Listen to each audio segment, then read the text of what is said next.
Hey, what's up, everybody? If you appreciate the format and you appreciate what we're doing here, then make sure you contribute to the Cash App, make sure you contribute to the PayPal, make sure you donate to the Super Chat. It's only you and your contributions that keep this thing going. Thanks.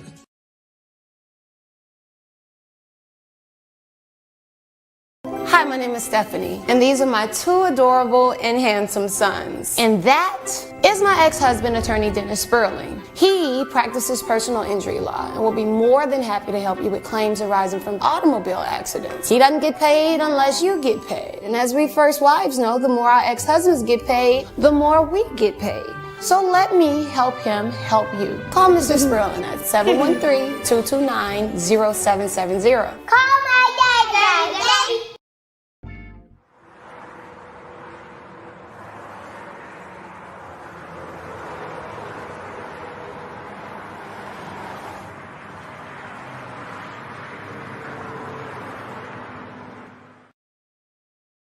The only time black men are allowed to speak is when it benefits others. So hey, this is your opportunity to speak. I want to hear from you. And if you want to make this voice louder and clearer, then what you need to do is contribute to the Cash App, the PayPal, and the Super Chat.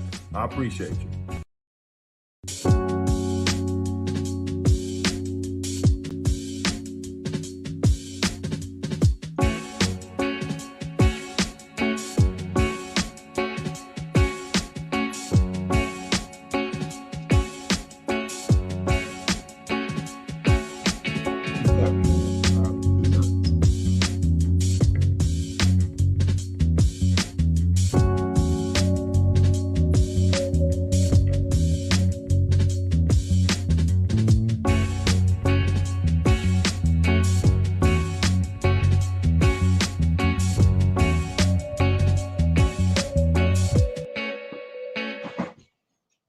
Hey, what's up, fellas? This is Dennis Sperling coming back at you guys again, and I want to have a special conversation with you guys.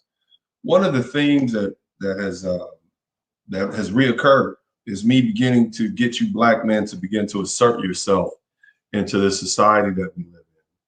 Meaning, I find, based on my travels and how other men interact and how other men go about their day and how they interact with their society, you black men are too accommodating. In other words, you're far too nice. And I'm asking you to be ruthless. Now, the funny thing is, when I say ruthless, people are automatically taken aback. But here's what I want you to, I'm going to give you some context. I don't want you guys to just start going out and kicking kids off their tricycles, all right? That's not what I mean, all right? But let's put it in context. As black men, we're raised to be courteous and kind and pleasant. We're gracious like women. We're trained to be good servants, always willing to sacrifice ourselves. I say that because what? As black men, as much as we were mistreated in this country, you know, by the government and society, us being the kicking mules, the whipping boys of this society, we still faithfully serve in the military. We faithfully serve as policemen and other civil servants. We participate in the system, the voting process. We're good citizens. We're good Americans. We're gracious, and even to the point, when I say like a woman, we will even take a subservient role, even when we don't have to, just to try to go along to get along. And so what I'm trying to tell you guys is, man, it's okay to be ruthless. And I'll give you the context, but here's another thing. Our self-esteem as young men, the development of our self-esteem is impeded because of poor treatment and the manipulation that society has of our image and the stuff that they feed to us. We have been used to build this country, fight on the front lines of all the country's wars. And now they use us to fill the prisons. And as I said before, we're the whipping boys of this country. We're used to unite this country in times of division. What does that mean? That means that if they need somebody to a rally point, what will they do? They'll say, oh, it's those black men. Oh, those black men over there are the ones to blame. Our own lovely ladies do that to us. So we're the face of thuggery. We're the face of sexual assault. We're the face of derelict fatherhood, all of which has been disproved. All of which, black men, yeah, we may be arrested, but it's actually white folks who are arrested more than us. We're more often more likely to be convicted. Yeah, somewhere between getting arrested and getting convicted, white folks get let off and we go to jail. And that is most likely due to the fact that there's bias, this traditional bias that we all are aware of in the judicial system. But even the face of sexual assault, we have the lowest amount of sexual assault, but yet we're the most reported, we're the most convicted. Derelicts in fatherhood, and guess what? Turns out we're the most involved father, but yet we get the rap of being deadbeat dads. Poverty and drug use. White folks use more drugs than us. Poverty, you got immigrants coming over here further more impoverished than we are. But what? We got 64% of black men in the middle class, but we still are the face of poverty and drug use. Even in the COVID-19 death, poor health, you know, we are the face of that. Every time somebody dies, they show minorities and they want us to go out and take these vaccines and whatnot. We're the face of everything bad. And if we're not the face of something bad, soon we will be. All right. For instance, look at this whole situation with we're the face of the LGBT now. And, you know, that's not even something that we've done tradition. But if you don't believe me, look at Billy Porter. This is the actor who wore the tuxedo dress. They portray him. Don Lemon, the gentleman who is on CNN, the commentator. Michael Sam, the first NFL player to be openly gay. These are now the images. I mean, all of the gay actors and all of the gay commentators and all of the men who are of LGBT in all the different sports, they pick a black man and put him at the forefront. And so what they're doing is they're trying to teach our sons that this is acceptable. They're trying to take our sons away from. What do you think about the transgender athletes? Look at that. The face of transgender athletics is two young men who identify as women, transgender males. They're the face of, you know, this transgender athletic movement. Here's another one. As far as transgender itself, they're trying to make us the face of it. Even our own young boys, Dwayne Wade and his son, Magic Johnson and his son. So what I'm trying to tell you, fellas, is there's a reason why that happens. The reasons why, fellas, is because you're too nice, you're too accommodating, you're a soft target. Black men are far too nice, you're too gracious, as I said before. You just want to go along to get along, and they know this, and it will be the death of you. So what I'm asking you, fellas, is this. I'm asking you to be ruthless with your enemies. Now, who are your enemies? Those are the people that want to destroy you, the people that want to destroy your image, the people that want to undermine your well-being, your success. These are your enemies. In the face of hate, what do? For our very existence, right? There are people that hate us for our very existence. And you propose love and tolerance for your enemies. And you propose trying to find a common ground. But what I'm challenging you, fellas, that there is no common ground for someone who wants to destroy you and who wants to annihilate you and who wants to undermine you and who wants to make you a whipping boy. There is no common ground for that. The proper response should be ruthlessness. Ruthless in protecting your reputation, ruthless in protecting your fortune, ruthless in protecting your children, your sons, ruthless in protecting yourself. This is how you should be. Why? Because the motivation produced by hatred fails when confronted with ruthlessness. Here's the thing. Hate is an emotion. Emotions change. Ruthlessness is a way of life. Be ruthless, young man. That's what I'm trying to tell you guys. Let me explain that to you again. Hate, the hate that they have for black men, that's an emotion. That comes and goes. But ruthlessness is a way of life. You need to carry yourself in a ruthless manner and let everyone know that I am willing to protect my reputation, my name, my finance, my freedom with ruthlessness. And we'll go into some details on how to do that. But what you have to do, fellas, is you have to get into the mode of punishing your enemies. You take their money, you destroy their reputations, you make examples of them and be relentless about it. The police officers, make sure that they're no longer police officers. Make sure the judges, the crooked judges, the judges who are biased, make sure they're not elected anymore. The politicians, make sure they're not elected. the racist merchants who treat you poorly when you come to their places of business. You make sure you boycott them. You divest your money from them. Hollywood depictions of you, biased news reports. You make sure you use your internet, your Twitter, your words, you verbalize how you feel, and you make it uncomfortable for them to continue making these biased reports. You make it uncomfortable for police officers and police agencies to continue practicing racially biased police tactics on you. The same thing for the judges and the politicians who create these laws. Be ruthless and be relentless in your ruthlessness. Here's something. Chess is the game of life. And you've got to prepare to chess like the game of chess. I equate chess to the game of life. And so in chess, you've got to be prepared to take people off the board. In other words, relinquish them of their power. And then you can negotiate with who's ever left. If you got to take the pawns, the knights, the rooks, the bishops off the board, and the queen off the board, you negotiate with who's ever left. In other words, if you got to remove the police chief from office, all the politicians, the councilmen, the judges, whoever, you take them off the board, whether you do it by funding their allies, funding their adversaries, and making sure they lose their position. You do what you have to do to protect yourself and protect your image and protect your finance. And this is what I'm asking you guys to do. Be ruthless over yourselves. You must be ruthless with your time. See, here's the thing. When you're ruthless with your time, you can be very productive.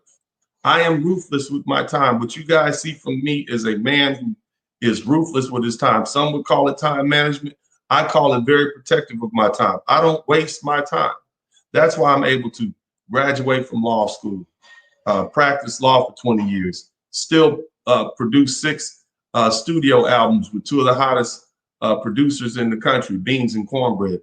I'm able to produce 2 seasons of a docu-series, co-parenting with the Sperlings, which you can now see on Tubi by following the link that I'll put in the section, the description section. Write a book, a 3-book series, Rules to Live By: How to Maintain Peace of Mind and Happiness in a Conflicted World, where you can get on Amazon. Because and raise my children and run a law firm full-time, law practice full-time, and also have some semblance of a social life. It's because I'm ruthless over myself. You must be ruthless with your time if you want to do that. And see, here's the thing. They will realize that your time is precious, and they will then value your time. Force everyone to value your time and your efforts. Cut off friends and families and have a zero tolerance for people who waste your time. In matters of love, be ruthless about your own well-being. What does that mean? This is a ruthless, here's the thing. This is a ruthless world, and you must be ruthless to cope with it. That's not me. That's Charlie Chaplin, the great comedian from the early 19th century. Have you ever loved someone? Many of you have. You fell in love. You said, I'll do anything for them. Now, how did that work out for you?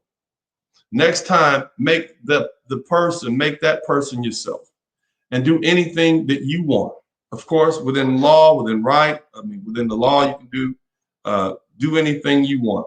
Treating your love interests and your children and your mother and all of them. Don't be weak. Don't be petty. Don't pity them. If they're out of line, respect is more important than love. What does that mean? You have children. You got a mother. You got a love interest. They love you, but love doesn't stop them from running all over you. Make them respect you and be ruthless about that. In other words, what I'm saying is you have to set your boundaries with these people. Here's another thing. Don't tell people you're ruthless. Just let your actions speak for you. Why? Because, and I'm going to quote JFK, people say I'm ruthless. I'm not ruthless. He denied it. And then he said, and if I find a man who's calling me ruthless, I'll destroy him. That's all you need to do. Let your actions speak for you, brothers. This is what I ask you men to do.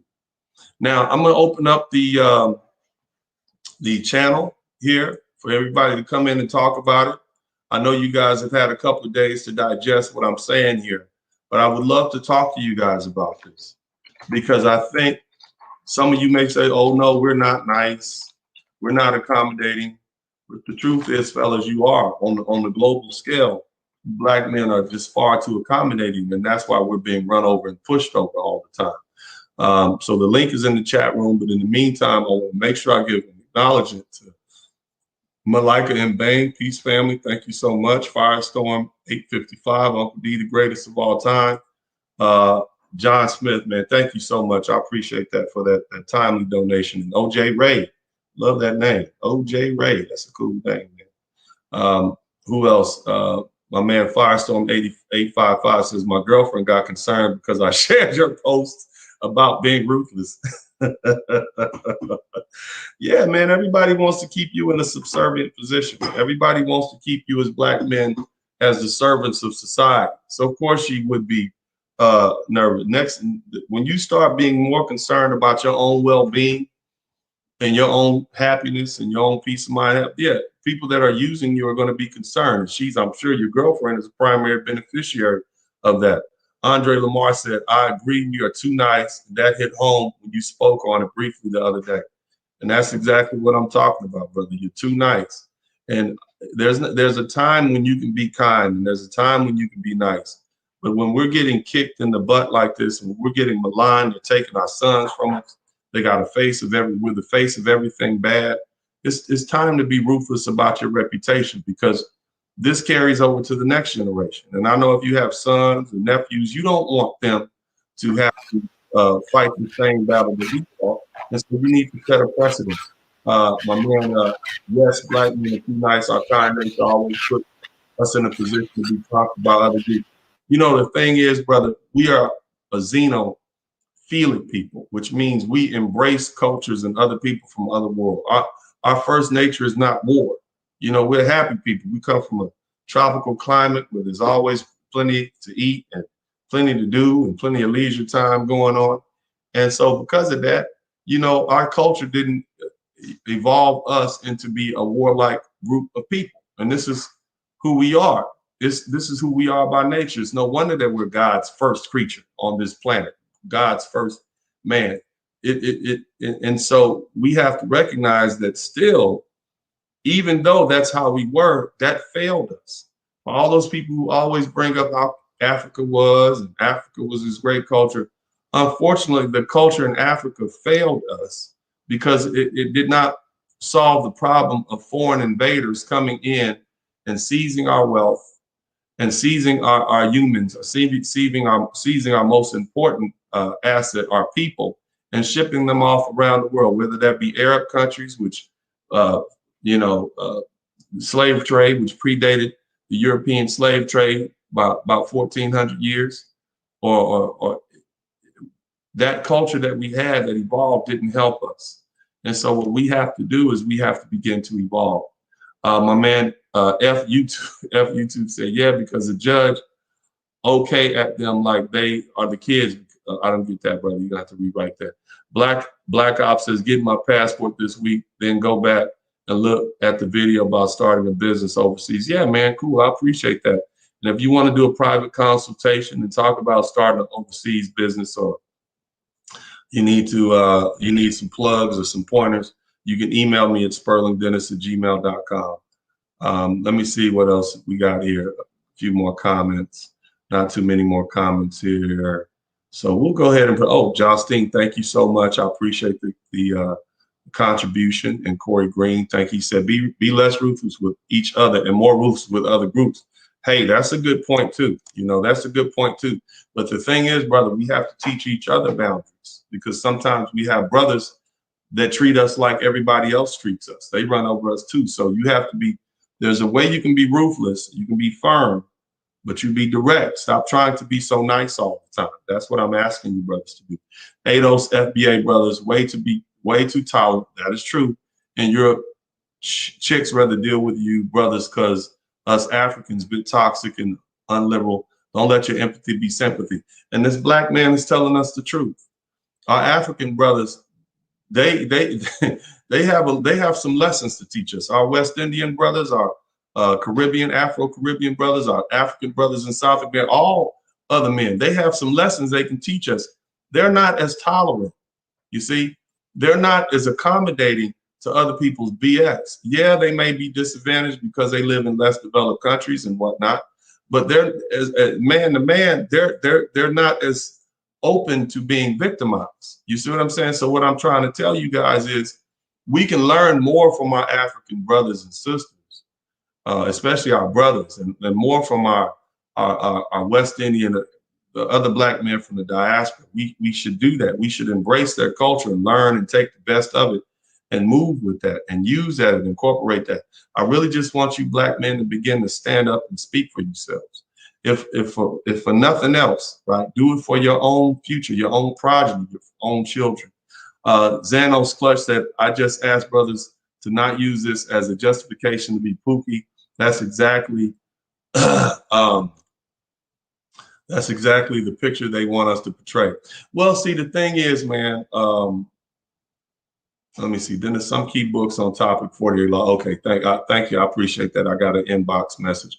But the thing is, this is not a Pookie and Ray Ray conversation. This is a man conversation. Because even in the Pookie and Ray Ray realm, you know, you have brothers who are too accommodating and brothers who are ruthless and who set their boundaries. This is a man thing. This is you know, it doesn't matter if you're a Rockwaller or a Chihuahua. You're going to set your boundaries. It doesn't matter if you're a rich man or a poor man, a academic or you know, a guy that works with his hands. Bottom line is men, whatever area you work or operate in, you have to begin to be ruthless about your time, be ruthless about matters of love, and that don't be a sucker. Don't allow that love that you have for a person to cause for them to be able to take advantage of you. This is what I'm telling you, whether it's politics and especially having to deal with the people who have traditionally tried to undermine us, okay? And that is folks in you know, the industrial, the criminal industrial process, some of these bigoted police officers that they allow. We need to get them off the force, you know, and we need to put pressure on the mayor and city councilmen and all those different people that are out that are in charge of these police. And when I say pressure, I don't mean, you know, boycott and put your hands up, don't shoot. I mean putting money in the coffers of their political opponents and getting them out of there. That's what I mean. Like, you really have to be ruthless about that. Shout out to Kevin Chrysler. There's so many comments here, and I want to field all these comments. And I know we got some guys waiting, but I want to field these comments because I don't want there to be anything misunderstood, because this is a very important conversation, but I want it to be given in the right context. I do not mean go out there and start kicking old ladies down the steps. That's not what I mean, fellas. What I mean is be ruthless. I mean just what I said. You fellas are too accommodating, too kind, too courteous to your own detriment. We allow the LGBT to put us as black men as the face of their movement. We allow ourselves to be the whipping boys of the United States. Something can go wrong in Idaho. No significant number of black people up there, and they blame us. We got to cut that out. We got to stop letting them do that. Tails Almighty said, I've been pretty ruthless for the last couple of years. My man, we got a testimony. He says, I've been pretty ruthless for the last couple of years, and it has changed the people around me. Yes, it has. They have realized I chose to be the way I am. I've done the same work.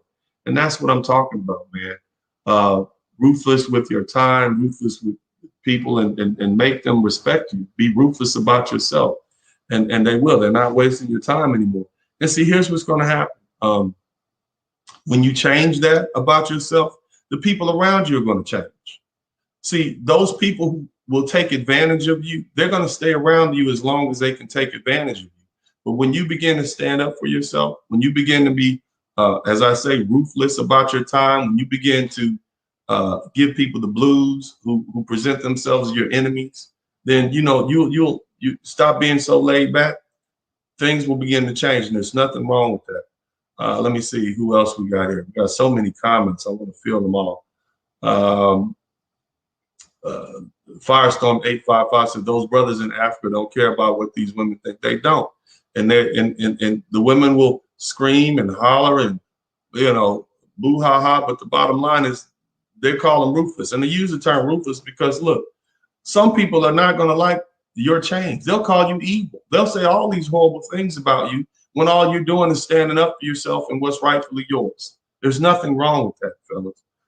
My man Tal said, I'm first generation African, so I understand where you guys come from. I was raised like this back home, but I can empathize with you guys since I did grow up here. Here's the thing. You see your beautiful daughter and your beautiful mom and your wife and all these people that you love, and you confuse that love that you have for them and that love to want to protect them, and you just let them run all over your boundaries. You're not ruthless with them like you should be. You don't tell people no. And see, the ruthlessness that I'm asking you guys to do is not Genghis Khan level. I'm just asking you to stand up for yourself, not let people bash you and talk down, not let so many things ride unchecked. That's what I'm asking you to do. You see this show out with Coming to America, and they're basically emasculating these images of black men in front of us. That you see what they, and you just let it slide. Oh, well, it's a comedy. You find a reason to accommodate it. That's what I'm trying to tell you, brothers. And that's not good. They're not going for that in every community. African countries are thriving. Nigeria, Ghana, Kenya, South Africa. Nigeria hit 2 trillion GDP. That great job. I appreciate that. My man James Morton said the president of Ghana is ruthless. The Swiss can't attest it. The Swiss can attest it. All right, well, that's good. That's an example we need to follow. And he's probably just standing up for himself and his people. I've been carrying myself in the way as I was meant to. I'm kind, but my boundaries are strong, and I tell people what I want. They approach me differently. So let's kind of move with that. So Fudman 7468, his boundaries, he's ruthlessly protective of his boundaries. That's just the basic thing that I want you guys to do. Now, I want y'all to carry that over to being ruthlessly protective of our image as black men. Don't let them just malign us in public without going unchecked. Don't let them convince us that this movie or that television show is okay, even though it portrays black men in a horrible, negative, stereotypical light. This is what I'm saying. Let's extend our boundaries out to all of us. And we don't have to talk about it. We know that when we see this new movie out and this premiere, we just hop on Twitter, we hop on Facebook and say, thumbs down. I'm not going to see this. This is a negative portrayal of black men. It reinforces stereotypes. I'm not participating. And we let people know and we speak on that. Stop being so accommodating, fellas. This is what I'm asking you. Let's see who else we got. African and Caribbean men, black men may be onto something. That might be the reason why blacks are treated less like crap in Canada and the UK. Yeah, they stand up for themselves, and you can't be mad at them for doing it. So, and let me see, Vivica Fox calling Harry a black man. You let them get away with too much. That's exactly right, and that's why I put that video out about that, or I will. So anyway, man, thank you guys. I appreciate it. Let's get Malika and Hannibal. How you guys doing today, man? What did I properly explain the context, what I'm talking about when I say be ruthless? Because I don't want people to be around here stepping on kittens in the middle of the street. That's not what I mean. You know, if people can take that, yeah, he said be ruthless. So I'm gonna go out here and I'm gonna kill all the pigeons in my grandma's yard with my slingshot. That's not what I'm talking about. You know what I'm saying? What do you think about this, Malika? Am I coming through clearly on this thing? Yes, you definitely explained it well. You said be ruthless, not be a psychopath or a sociopath. Right. It hit home because I'm learning how to be ruthless.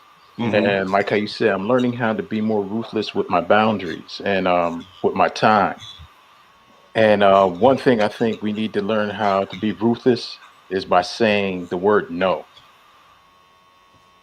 And also having standards. You know, that's two things that I never really did in the past: have standards and have boundaries. And the third, I would say no. And learning, realizing you have a right to say no. For black men, we weren't raised to say no. We weren't raised to have boundaries and standards. But if it only aligned with what the women that raised us. I can't hear you, brother. No, we were raised to be too accommodating, is yes. What you're saying, you know? And that was one thing that I realized that I had. But then the problem with that being too accommodating, being taken advantage of, I would become passive aggressive. Explain. If I was in a relationship with a woman And suppose if we wanted to go out, we wanted to go out somewhere, but she wanted her girlfriends, or maybe if she wanted to do something with her family, and we wind up doing that. Instead of me saying, no, I want us to spend some time, we wind up spending time with her family and girlfriends, and just takes all out of our time out of the way. But then the following day, I be in the mood, be passive aggressive, be bitchy, be mean. But then realizing in my mind, that's your fault, brother, because you didn't put your foot down. But I'll be afraid. Can I put a stick of pin in that? That's the same thing women do, because that's why I say we were raised to be like females. They can't get their way, so they go about it in another way by being, griping and we call it nagging, and because they can't assert their but go ahead. I think people get what I'm saying, and I'll finish up when you get there. And I realized later on, as I got older, like how you said, that became your default setting because you were raised around women, and it really wasn't your fault. And like how you saying, stop blaming yourself. And my therapist even said, stop blaming yourself. Right. And that's another thing we've been conditioned as men to blame ourselves. We're to blame. You can't really totally blame yourself for a certain part of your life the way you were raised. Right. But now, as a man, I can control that and change it. And there's nothing wrong with, like you said, being ruthless. Right. And being ruthless is really you're setting standards, you're setting boundaries, and you're showing not just the people in our circle, but people, period. Like you said, outside people, white folks, people that you deal with, business, family members, friends. No, this is how the way I live. You're stating to us to stand like men and be strong like men, and let people see us as men, and not just to be pushovers. Men are not to be pushovers. Boys and wimps are be pushovers. Yeah. Even little boys. You see, the thing is, man, like we're conditioned even from as little boys to be like this, man. And it's just sad when you realize what's going on, but let me give a verbal acknowledgement to Hannibal. How you doing? Diego, Effie, how you doing? John Smith and Al Arillo. How you guys doing today? Hannibal, you there? Yeah, I'm here. Can you hear me, Dennis? I can hear you. Diego, are you there? Diego. Yeah, can you hear me? Can you hear me, Dennis? John, are you there? I'm here, man. All right, and ALD. So my network's not great. Okay, so was that Al? Al, are you there at the end there? Yeah. All right, so we'll click back in. I get a few trolls every now and then, so I clear people out like that. But thanks, Malika, and we're going to go to Hannibal real quick. Hannibal, so what are your thoughts on this subject, man? And again, I want to reemphasize, this does not mean go out and start throwing bricks, rocks through people's windows, being ruthless. That's not what I'm talking about here.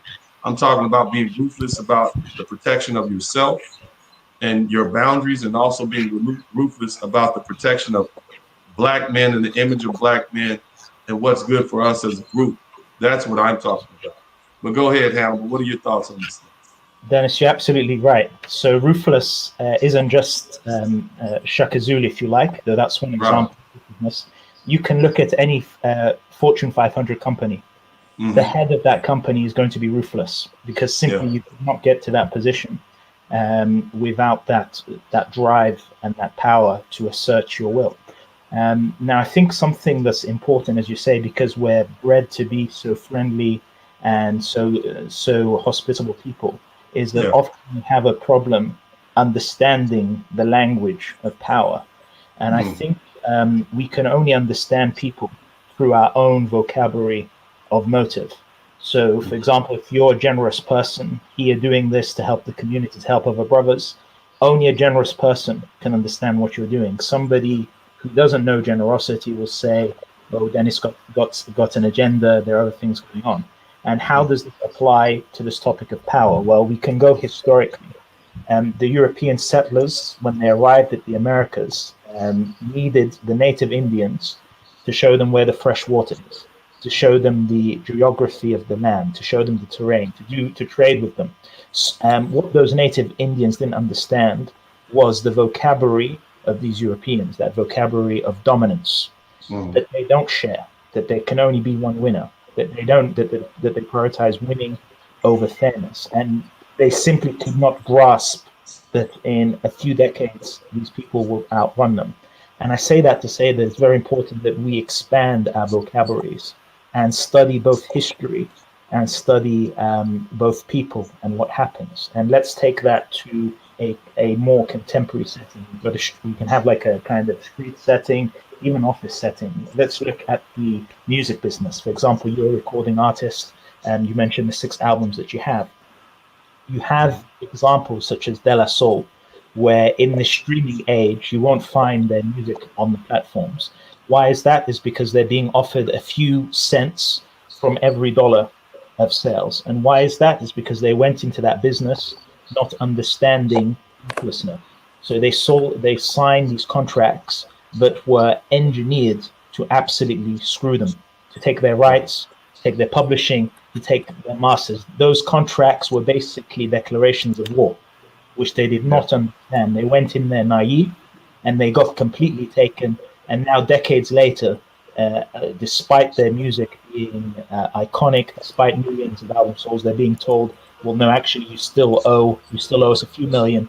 And if you go on iTunes, you're going to get 5 cents for every dollar. So this is what I'm saying about expanding our understanding of the world and how it works. The people who signed those contracts knew exactly what they were doing. They knew that how can you, in a creative field, take the intellectual copyright of the artist, which is what they do. But they understood that the money's in the publishing, and we're going to hand this down to our children, intergenerational wealth. And simply the brothers who signed those contracts were not thinking at the same level. Of course, there are exceptions, so Nipsey Hussle and Ice Cube, who were ruthless. They understood the game, knew what these contracts were about, and they didn't get screwed. And this is what I'm saying about increasing our vocabulary of motive. And let's apply that to an office setting. So you'll know that office politics can be crazy. And you might, for example, experience this even yourself. You might get a young attorney who's very talented, and so talented that they don't seem to be getting the reward that they deserve. And that could be perhaps because people are taking advantage of them, or even sometimes you're doing so well that works against you counterintuitively. For example, in the power laws, I think the first one is never outshine the master. And if you're very talented, this can get you in a lot of trouble. Sometimes you think you're doing well, you're shining, but what you're doing, the seniors around you, you're robbing them in the wrong way. And that's what I say about understanding that vocabulary power. And even they're like games that are played. So sometimes in an office setting, there will be projects that are doomed to failure, and that they will be assigned to somebody knowing that those projects will never get off the ground. And we have to, as brothers, kind of understand these games that they're playing. And ironically, what happens sometimes is that a brother can be so talented that they were given something that was booby-trapped, it was never supposed to work, but somehow they managed to make a thing of it. So I'm just saying that we really need to study history, study the lessons. Like you can study Ice Cube and see why he didn't sign the contract that everyone else signed, what made him different. And in the movie business as well, even I think Ice Cube's a very good example. A lot of people would be content to get a check for a few $1 million for a role in the movie. That's not how that brother thought. He thought, I want ownership of the back end, I want residuals, I want the publishing residuals, and I'm going to star in the movie, and it's going to be a franchise. So when we get the first barbershop, we can do the second one, we can do the third one. And there are levels to this. And so I think it's important that we all up our thinking and our game. And if our environment is limited, I've suggested some books in the chat. You can always study history, can always study the examples of what people do to improve your thinking. And with that, I don't want to interrupt you, but yeah, that's brilliant. And I'll let you go because that was brilliant. But I want to add this to it. When you talk about the Native Americans, well, let me first say this. Look, you guys, if you appreciate what we're doing here, contribute to the super chat and the cash app. Go ahead and do that. But what I want to add to what Hannibal was saying is he brought up the example of the Native Americans. He mentioned that the Pilgrims, they came and they were speaking a different language than the Native Americans. The Native Americans did not have a concept of ownership of land. The land belonged to everybody, whoever could, you know, they didn't believe in fences and barbed wire and whatnot. So they had a different understanding of land. And so when the Pilgrims said, hey, show us around here, this, that, and the other, they did. And then look what happened. Who knew in a couple of generations the Native Americans would be gone, the Indians would be here. Another thing, and I believe you brought up, oh my God, you brought up another one that I wanted to hit. What was that second example you brought up, Hannibal? That was the music business and who controls the publishing. Right, the publishing. So he brought up De La Soul. So back in the 1980s, 1990s, brothers were interested in being famous, and they assumed that they would be getting a fair deal. They assumed that these people would treat them fairly for their work, you know. And then on another thing, they didn't know how much money, maybe they didn't truly believe in themselves. And see, that's another thing. So they played on their self-esteem. They didn't really believe in themselves. Typical black man stuff. We've been getting robbed by record company executives since as long as they've been playing records. And a lot of that has to do with the fact that what? You're not ruthless with your time. You're not ruthless with your own self-esteem. And so it all begins to play. This is what I'm asking you guys to do. Set boundaries, know your value. Every now and then you'll get somebody like an Ice Cube or somebody like a Nipsey Hussle. By the way, Ice Cube was raised by his father. Nipsey Hussle was, you know, he came from a strong, he had pride in himself. Whether it was because he, you know, his father was from another country in the diaspora or not, but it was there. I want to say thank you to Justine and thank you, Hannibal, for what you did. Thank you for the contribution. We got another visitor. Tails, how you doing? Introduce yourself. Hello, Tails, can you guys hear me? I can hear you. Hold on 1 minute. I just want to clear you out. All right. So, Diego, welcome. How are you? Please tell us what you think about this thing, man. What I mean, is this message? Is this too unfiltered? Should I be telling young men to be ruthless? No. Somebody might take it the wrong way. But go ahead. Yeah, I think ruthlessness is long overdue. Yeah, I mean, where can I begin? If we're talking from, I mean, I'll give you my own perspective. I grew up in the UK, sort of spent time traveling in Africa for work purposes. I grew up in the UK.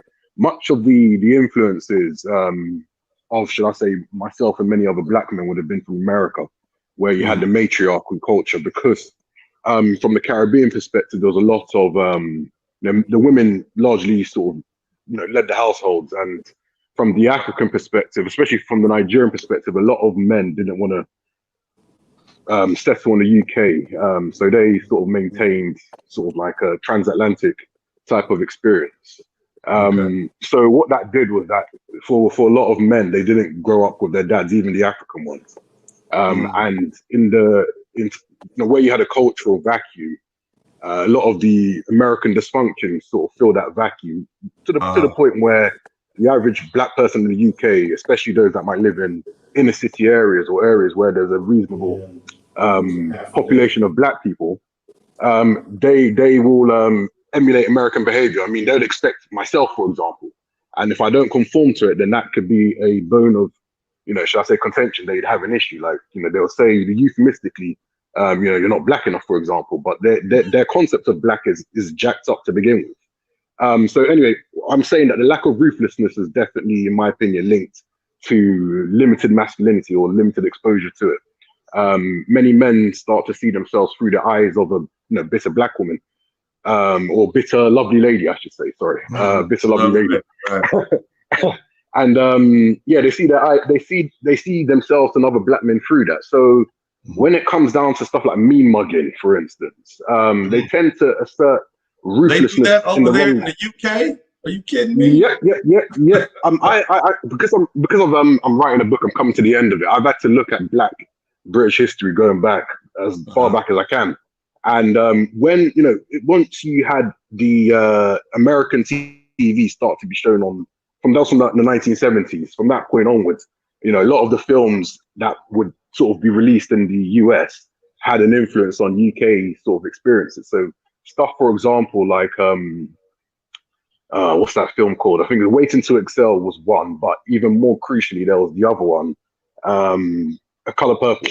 That also had the same kind of influence as well in the UK too. I mean, that was deliberate because you had, you know, it's quite a global campaign to push what's that program? I can say again, bro. Oh, I think we lost Diego, man. I appreciate those comments.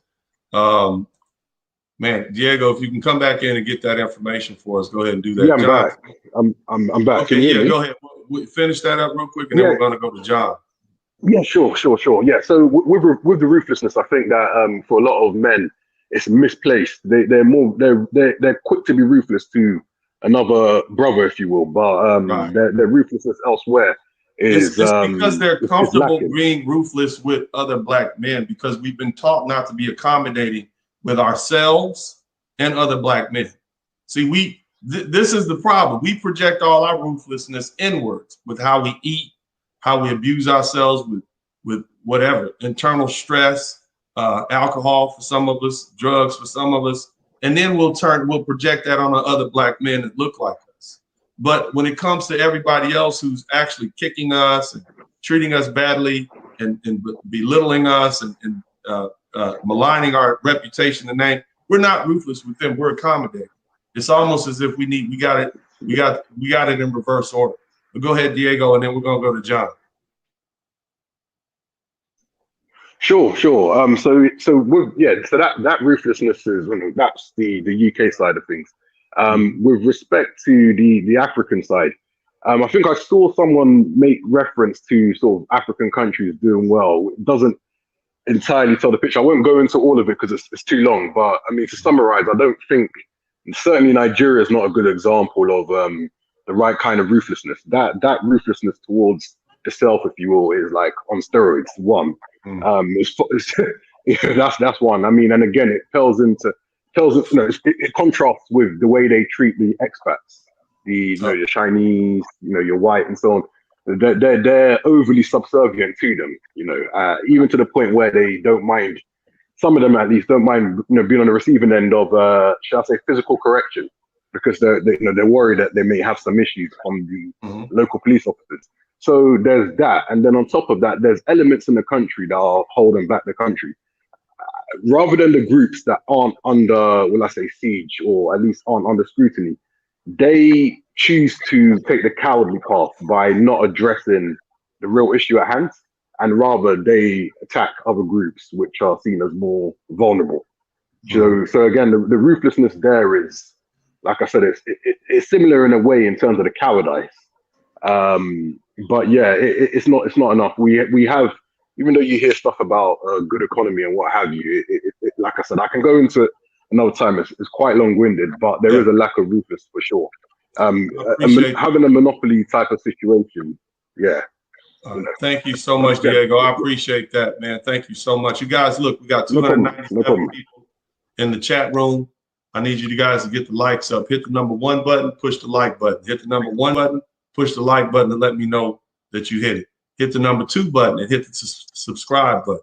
Hit the number 2 button and then hit the subscribe button. Do that right now. Let me know you guys are in here.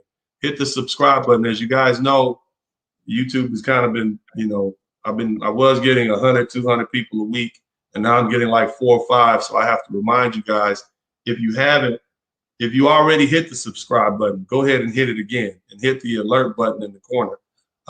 And also hit the number 1 button to let me know that you hit the like button. So hit 1 and 2, hit the number 1 and 2 button if you hit the like button and the subscribe button. John Smith, man, thank you so much. I appreciate your time. I got a question for you, John. Do you understand what I mean when I tell you that that when I say that or when I suggest that black men present a soft target, is because we are too accommodating and too gracious, and we just want to go along and get along, except with each other. You understand what I mean when I'm saying that, John? Does that make sense? Yes, it does, and you hit the nail on the head when you express that. When you stated that we are too accommodating, and that is true. and I think one of the other panel members brought up that, we'll go at each other, we'll tear, black man to black man, we'll tear each other's hearts out, right, over something stupid. But someone from another group can come and do everything they want to do, and we'll be in the court hugging them and saying, "Oh, I forgive you." Right. That is that is a sign of low self-esteem to me. That's a misreading of what they think the Holy Bible says. Yes. But go ahead. That's a whole nother conversation. Go ahead, man. And one of the panel members, I think it was Hannibal, brought up about being like a war doctrine. That is, that's applicable in the situation. But at the same time, when you're talking about war or warfare, you have to be trained to engage and know the rules of engagement and know the tools that you can use at your disposal in whatever set environment. So, the crazy thing, we're good at being ruthless towards each other. I don't think we need any more training. I think we misapply the training that we have. And you're right. I think that energy needs to be redirected. And so we need to engage in or create spaces for our young men to actually exercise that, or give them direction to exercise that. Because what do you propose? Like what would that look like? What do you propose? And that's hard for me on this side. It's hard to say.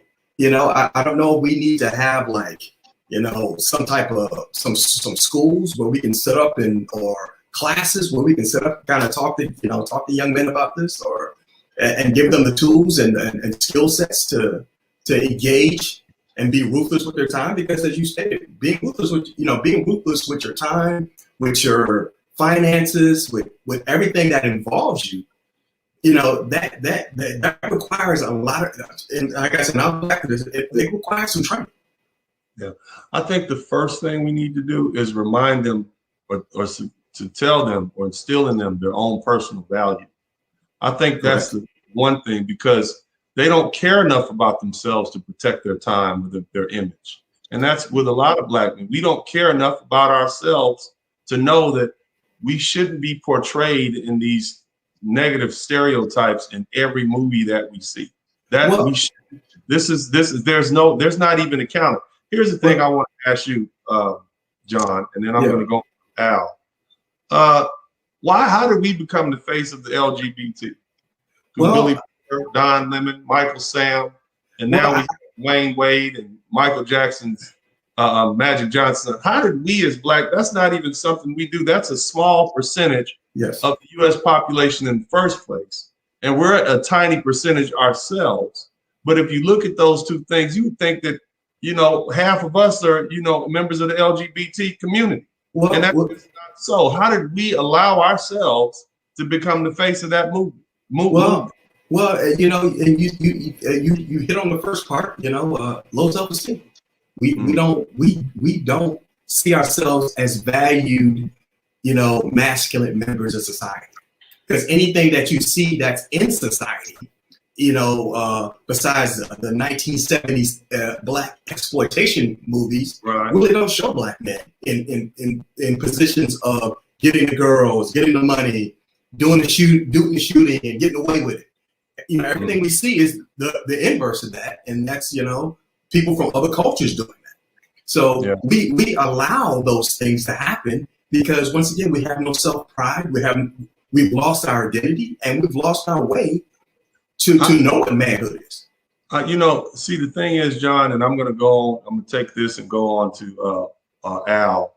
We have more to learn from our Black African brothers in the diaspora, whether they be in Haiti, whether they be in other parts of the West Indies, the Caribbean, South America, Africa, the UK.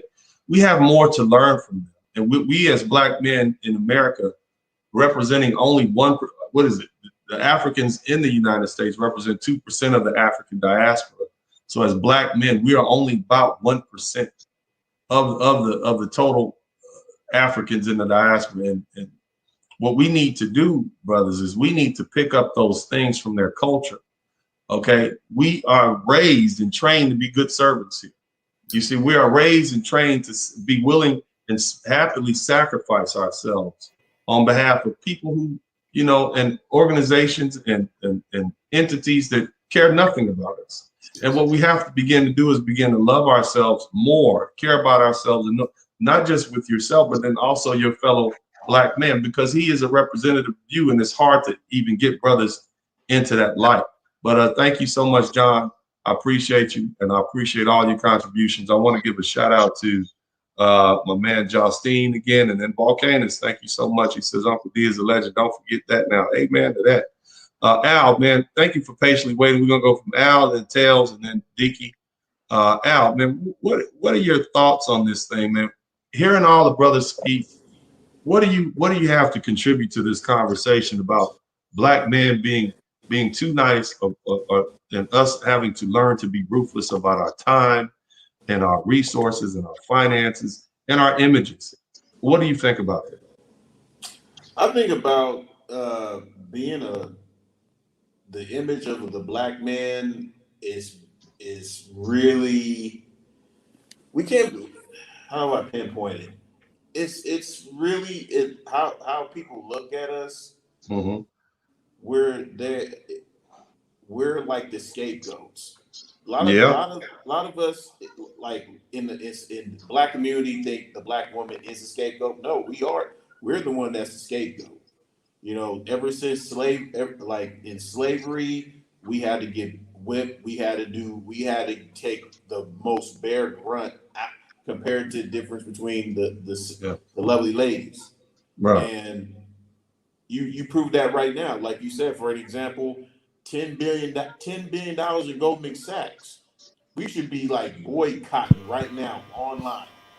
Yeah. $10 billion. I don't have a problem, and I don't think any of us have a problem with our sisters, our lovely ladies that of our tribe receiving $10 billion. We just want our $10 billion. And as I said the other day, we're accommodating. We'll take 9,999,999,099. We'll take that. We'll take less. But you can't just say we're going to give $10 billion to Black women and totally ignore the plight of Black men, and then say we're helping the Black family, because you're not. You're not even helping. You're not doing anything for us. You're totally ignoring us.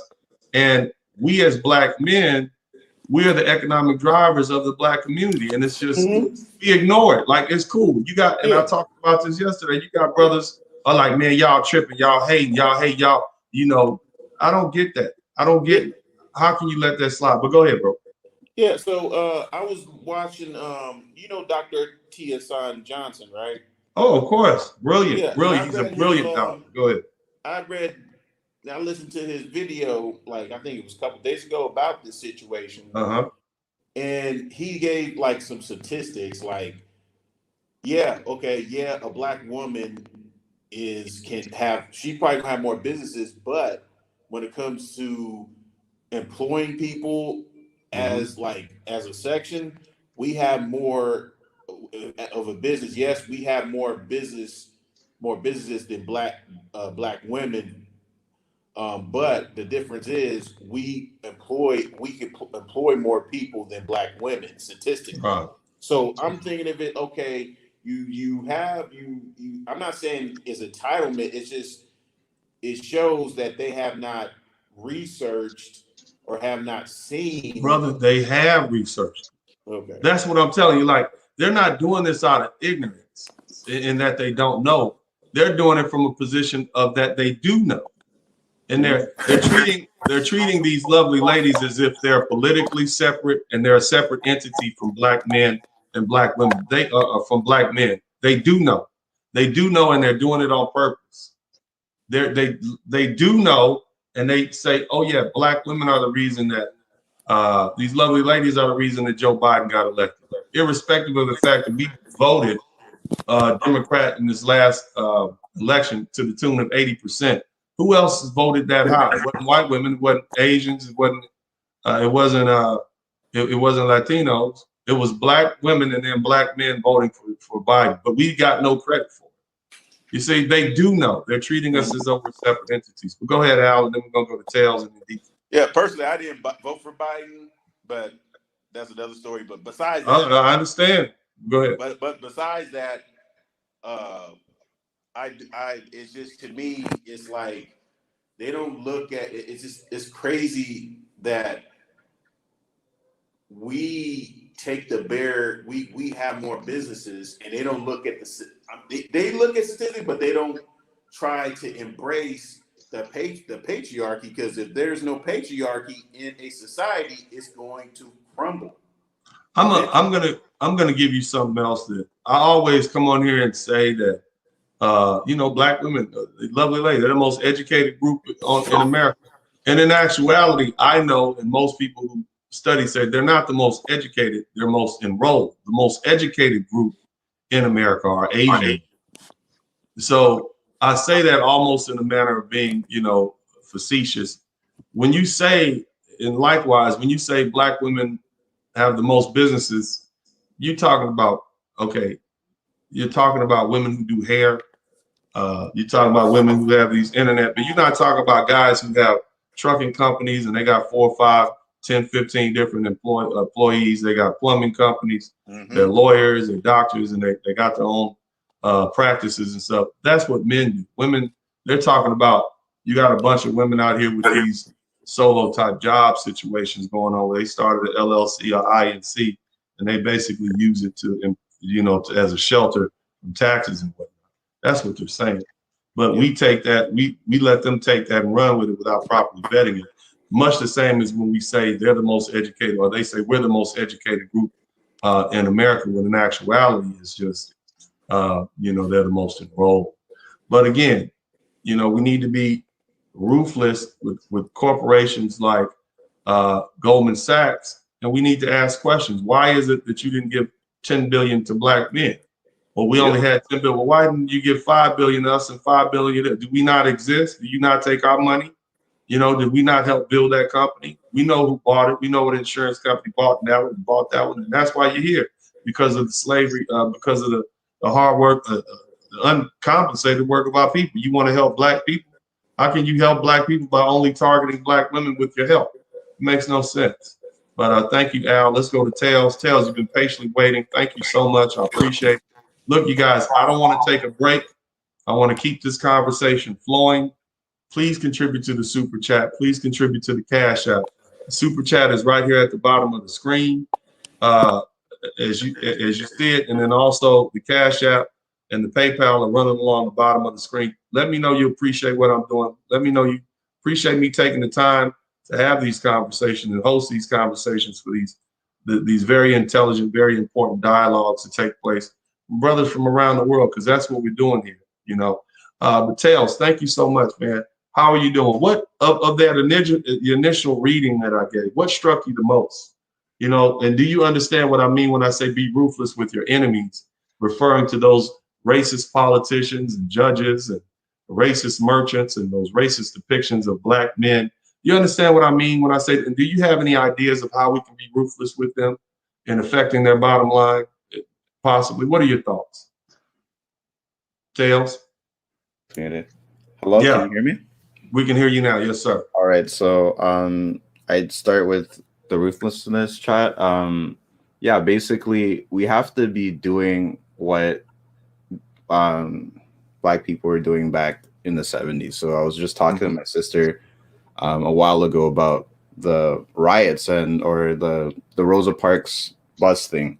And I was explaining to her, it's not the fact that they protested and they said, oh, we're not going to take the buses. They said that they weren't going to take the buses, and they actually did not take the buses. Black people were walking miles to get to work, right? And what they were doing was they were hitting them in the pockets. So it wasn't the fact that they were protesting. It's that they stopped using that establishment's services, and they realized how much of an impact the Black community was funding their practices. So they're like, okay, yeah, please, we're sorry, get back on our buses. And it's not sorry that we gave away the services, that sorry we're losing so much money, right? So ruthlessness is something that has to be practiced, but at the same time, it was just like I think it was Diego who was talking where you have to be careful with how ruthless you are, right? Because he was talking about the book 48 Laws of Power. He was right? talking about ruthless in the context of you're at your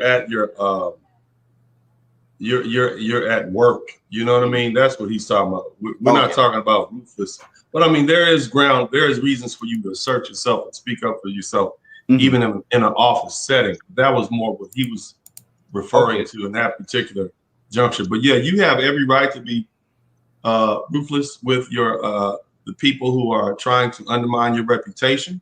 You have every right to be ruthless with politicians who are. And when I say ruthless, I mean you affect their bottom line. You make sure they don't get funding, they don't get support.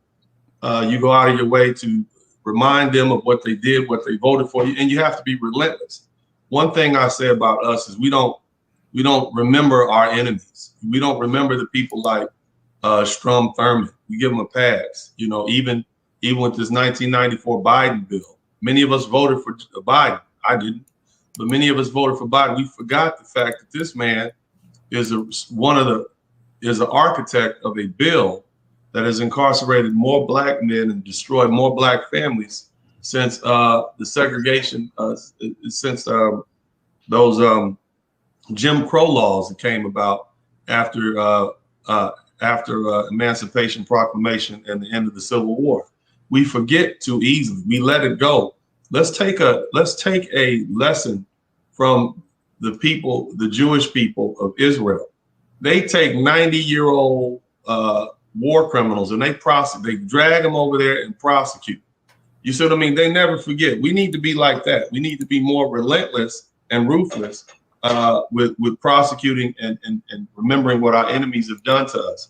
We got television stations, we got news reporting agencies that have maligned black men in the image of black boys for decades now. We have politicians and judges, some of them devout bigots and racists who have gone out of their way to over enforce and prosecute black men, yet we still vote for them. We still give them a pass. We still don't protest 10 years, years after they retire and remind them of who they did. Look what they did to Kobe Bryant. They didn't forget his one transgression. They won't even let OJ die in peace. You see what I mean? Or not die, but they won't leave OJ alone. They don't forget. So why should we forget those who've transgressed against us? But go ahead, Tails, and then we're gonna go to Deacon. Yeah, so like I was saying, I'll add like my experience because I was born I'm Canadian, I'm not American, but I did find your channel. I really like your content. I've been following it for probably like 2 months now, on and off. I appreciate that, bro. But yeah, you're dropping a lot of really good information. Like I'm turning 30 soon, right? And for me, the experience has been very weird because I was born here in Canada, but I was raised like I was back home, so back in Ghana, right? So I'm first generation and everything. So there was a lot of things that I learned here that didn't coincide with how I was raised. And I think over here, a lot of the things are psychological, right? So I was trying to explain to my parents, like I'm older now, my parents like kind of like the typical black family, Where are your family? Where's your family from? We're from Ghana. Oh, okay, Ghana, West Africa, right. West Africa, right? So, like, went through all of this stuff, and I feel like a lot of it starts with school, and a lot of like in this generation, people are talking about representation and everything too. And I was trying to tell my parents that, like, there's so many different types of black people, and everyone kind of just groups us all into one big group, and yes, we are all one big group, but how we carry ourselves is completely different, right? If you took all the Africans and put them in North America for even like a decade, you'd see different shades of colors and everything. And just how we act is different. Because even when my parents came here, they were telling me some stories where they didn't even know that they were black. Like it was a thing where it's just like they were treated certain ways because of how other black people were over here, and they were very confused. So even the concept of black was foreign to them, right? So because my understanding is there, you know, you have tribes, and this tribe and that tribe, so it's not even the concept that you all entertain as much as we do. But yeah, exactly. And on this side of the pond, it's there's a division based on your color tone. But go ahead, yeah, bro. it was strange for them, and like over here, a lot of the values and things change too. Mm-hmm. So like I talked to them about how it's psychological, because I give an example where when you learn about being black here, the first thing that you learn, like maybe around like grade 9, grade 10, you learn about slavery, right? They don't talk about anything before that. So everybody, you know, here, and I don't want to cut you off, but that's indoctrination. That they want that to be the extent of your knowledge of your history, you know. And thank God you're from Ghana, so you've seen the well-developed, or at least your parents are. And I don't know if you've. So you've seen the well-developed cities. Nobody's over there living in the jungles and living. I've been there twice, right? Yeah. But the thing is, there's well-developed places and there's people literally living in the jungle. Like I have an uncle who's like a bushman, right? Yeah. He came over here, and like he kind of inspired me as well, because it's a family friend, so it's not an actual uncle. But if you drive through some of these rural towns in Appalachia and in the South, you'll see they're living like bush people too. It's not uncommon. But go ahead, Sales, and then I'm gonna let Deke get his in here real quick. Yeah, that's the term. That's the term they use. So I'll put two stories out. So I was talking to my parents about it, where it becomes a complex, because if you don't know your history, right, that's the first thing you learn. And it's not only black people who learn it, it's Asian people, it's brown people, who's ever in the curriculum. So if they have racist parents or whatever, they get that, where it's like, oh, well, black people are less because, you know, they were slaves and now they're free. There was nothing before that. They're always slaves, right?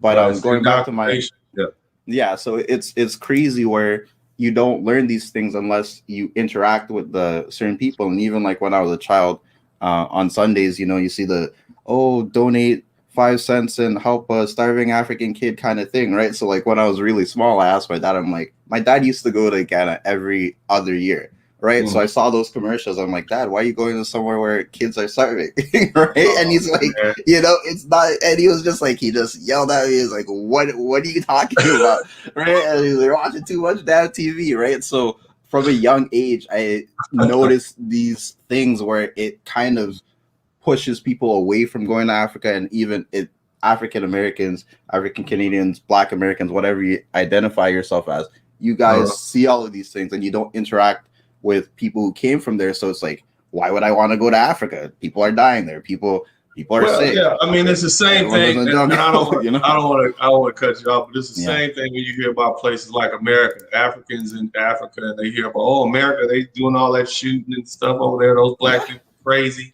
I got they said Trump is going to run them all out of here and ship all the blacks back to Africa. And they were scared about that. I mean, you know, it's propaganda. It's ignorant, but it also comes from people who don't travel. Here, you know, in the U.S., we got a whole movement of Black American men called SYSBM, travel bros, passport bros. And some of the things that they are learning about other cultures is mind-blowing to them, to the point that they're now coming back and telling other brothers, bro, look, you wouldn't believe it. This is going over into some of our brothers who've been traveling, like we're from the West Indies and, you know, African. They're like, yeah, well, we get it. We've been doing this for years. Like, this is nothing new to us, because you guys being in Ghana and Nigeria, you can get to Europe, you can get to Eastern Europe, you can get places faster than we can. Our brothers from the West Indies, they're like, yeah, you didn't know the Dominican women were fine. The Jamaicans can tell you that. They've been knowing, but they just don't come up here and share that information with us. You see, so now, I mean, it's not that they won't. It's like, it's just not a conversation that comes up. You just got to go experience it. Then you see it for yourself and you're like, oh, yeah, you didn't know that? Oh, it's almost like when somebody says, it's gold over there. We knew it. Like, you just found that out. We've been going to that mountain for years, you know, pulling gold buckets out and coming back and cashing. So it's new to us. Remember, you know, Black Americans have been living in this very small world and told that this is it. We got this racial loyalty thing that's been warped and twisted so that we're the only ones that abide by that contract. as between the males and the lovely ladies in our group. So, Exactly. you know, we've been hoodwinked, as Malcolm said. You know, we've been bamboozled and led astray. We're a brilliant people, a very accomplished people, but in some regards, we've been artificially shackled and held back. And so one of those things, and that's why we're talking about this now, is that our Black men have been told they've been basically emasculated a little bit at a time, and now they just outright with it. But one of the things is many of us are raised to be too damn accommodating. And that's kind of what we're talking about now. Too gracious, too kind, too accommodating, too courteous. You know, this is who we've been raised to be, you know. So, but thank you so much, bro. I appreciate it. Look, before we go to Deaky, I want to make sure I remind you folks that you can check my television show out, and not television show, but season 1 of Co-Parenting with the Sperlings, which is now playing on Tubi. In other words, yeah, Uncle D is a reality show star, I guess, if you want to put it like that. But you know, but it's a story about myself and my ex-wife and how we go about raising my sons. Many of you guys actually follow me here and there. You see me doing different stuff with my sons. I put stuff up on YouTube every now and then. But this is the premiere. I'm going to put the link in the chat room. You guys check it out. You've been telling me you've been having something you want to talk to me about. I just wanted to let you know that my ex-girlfriend is pregnant. What you mean you care for me? When was the last time you was there for me? And all this pain you got me drinking. The more I drink, I'm overthinking. When in my feelings, I be spilling. Because I know it's gonna give a different impact on the life of my son.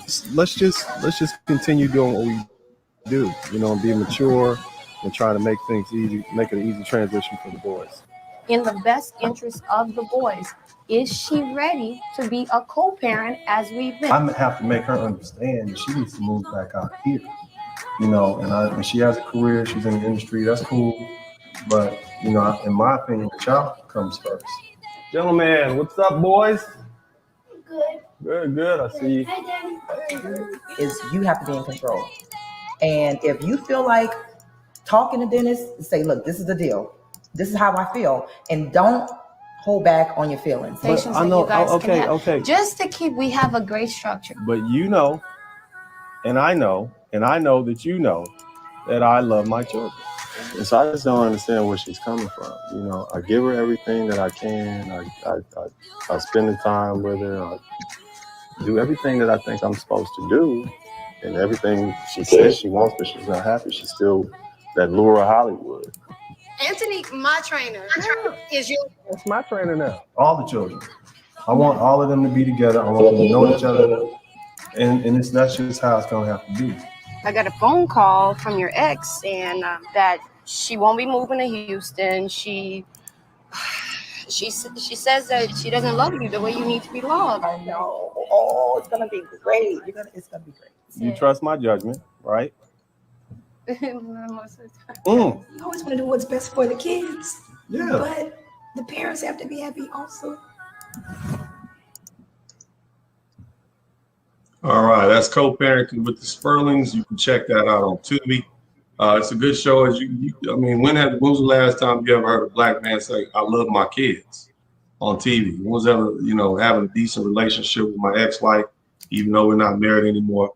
What I try to do with Esquire Entertainment, what I try to do with everything that I do is present us as Black men in the best light possible, even though it's a tough situation.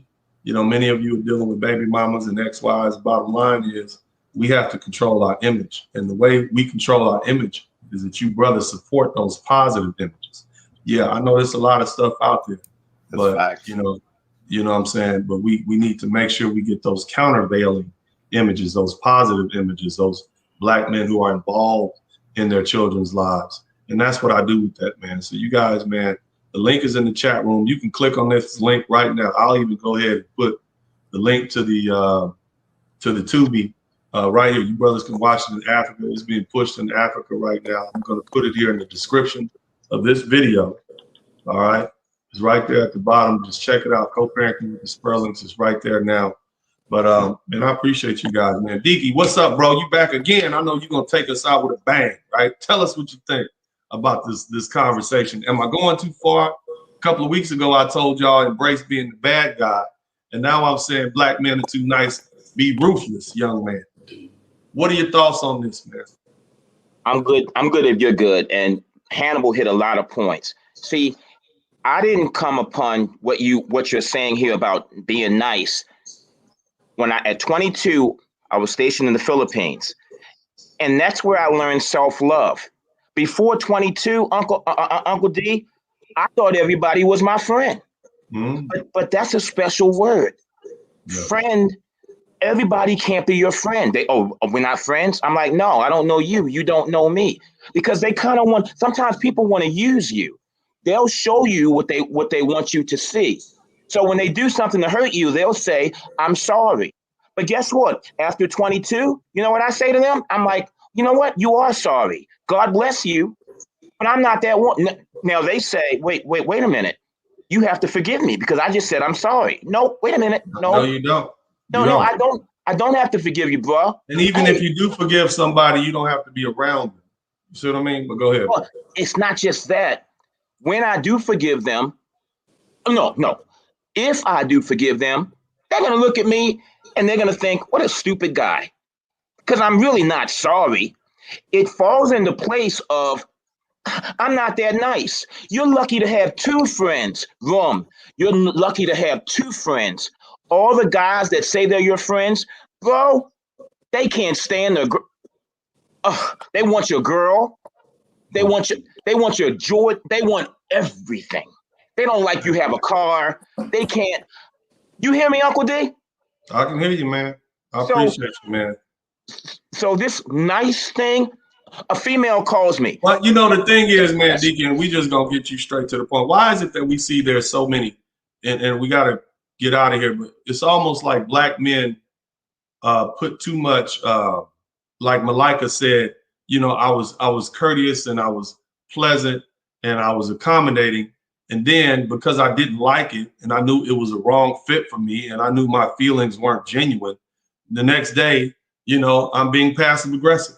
You see, let's just be real, fellas. See, the truth is you fellas are ruthless by nature. You're just holding yourself back because you're told that it's unacceptable for you to do it, even though you see people like, what's that quarterback that used to play for, what's his name, man? I can't remember his name. Play for that damn Tom Brady. He's ruthless, but you know what they call him? Spirited. You know what they call him? Oh, fiery. You see what I mean? But then when you get a black man out there, he's a thug on the field. Same game. And that's why I'm telling you fellas, man, go ahead and change your behavior. When people let your actions speak for you. Don't explain yourself. But go ahead, Deaky, man. I didn't mean to cut you out, man. Go ahead. I'm going to give you an example. First of all, we were raised by our mother who tried to make us betas. And sadly, servants. No, they wanted us to be servants. Oh, yeah. Go ahead. Go ahead. I stopped chasing women at 22 because I was in the Philippines. Then they sent me to Panama. Then they sent me to Colombia. Then they sent me to Honduras and Dharma. Well, see, here's the thing. I don't take nothing from females because I don't chase them anymore. So if a female calls me, because she's been calling me all day, but I'm busy. Even if you do chase them, you still don't take anything from them. And that's what I'm saying, draw those boundaries. And we have to carry that over, not just to our own individual selves, with establishing our own, being ruthless with our own boundaries, but we also must be ruthless as a group in the boundaries and what we will accept as to the attacks on our reputation and the attacks as to our name and the attacks as to our bodies are not even ours. When the police pull us over, they have a right to take our lives. They have a right to arrest us and beat us, and we don't do anything about it. I don't mean fighting with the cops on the street. I don't even mean protesting. I mean, we take that and now we're going to take it to a courtroom. We're going to take it to a ballot box. We're going to take it to a campaign rally and say, you know what? Since this guy didn't treat me right, I'm going to give you $2,500 and fund you so that you can fight with him. These are the sort of things that we need to do. These are the sort of things that we as black men need to do. Deacon, you got 1 minute to wrap it up and then we got to close out. You're absolutely right.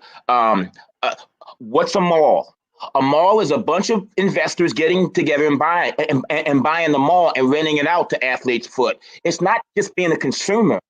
Did I go a little deep? Yeah, but hey, we're grown men now. We're men. That's your time. I know you got to get out of here, Uncle D. Thanks for letting me spit a little bit. Oh, man, always good to have you, man. So, guys, you know, I hope you understand what I'm saying. I'm telling you guys, be ruthless about yourselves. Be ruthless with your adversaries. Be ruthless in matters of love.